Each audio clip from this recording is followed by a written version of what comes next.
को नारेबाजी तो उन्होंने उनके खिलाफ है। मनशाद फरोशी बंद करिए, मनशाद फरोशी बंद करिए, मनशाद फरोशी बंद करिए, मनशाद फरोशी बंद करिए, मनशाद फरोशी बंद करिए, जिंदगी बर्बादी बंद करो, जिंदगी बर्बादी बंद करो, मुल्क की बर्बादी बंद करो, मुल्क की बर्बादी बंद करो, रिश्वतखोरी बंद करो, मनशाद रिश्वतखोरी बंद करो, बंद करिए। केड़े इलाके में आया? ये डालमिया शांति नगर ब्लॉक होनी है। मनशाद रिश्वतखोरी बंद करो, मनशाद रिश्वतखोरी बंद करो, मनशाद रिश्वतखोरी बंद करो, जिंदगी बर्बादी बंद करो, जिंदगी बर्बादी बंद करो, मनशादखोरी बंद करो। नौकरी ना मिलती, तालीम ना मिलती, मनशादी जिंदा को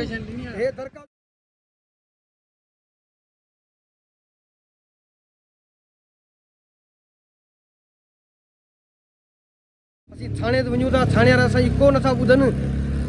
ॿीणूं असां ते नाको दरख़्वास्तूं नाको जेका मनशाद फरोश कराइनि था त अव्हांखे असीं बंदि कराईंदासीं, जेल मोकिलींदासीं। पर हाणे असीं नाको मनशाद फरोश असांजी एतिरी ॻोठ अंदरि वधी वई आहे जो असांजी जेका मनशाद फरोश असला खणी असांजे घर में पियो वञनि। असांखे मनशाद सां इलाइक़े को पाक कयो वञे। हाणे अज़ीज़ भट्टी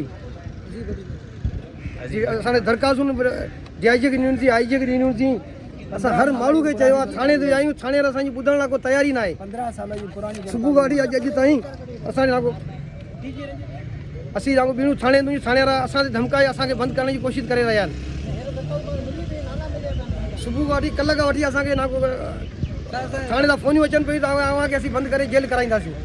असांजे ॻोठ ॻोठ में गली गली में मनशाद पई हले, केरु चवण वारो कोन्हे को, केरु पुलिस वारो चवण वारो कोन्हे को। अगरि कंहिंखे असां इंतज़ाम हणूं था त उहे असांजे मथां लठ था खणनि, असांजे मथां हथियार था खणनि, ऐं कंहिंजे मथां इंतज़ाम असीं कंहिं पुलिस स्टेशन ते लॻायूं था त उहे असांजे मथां था खणनि।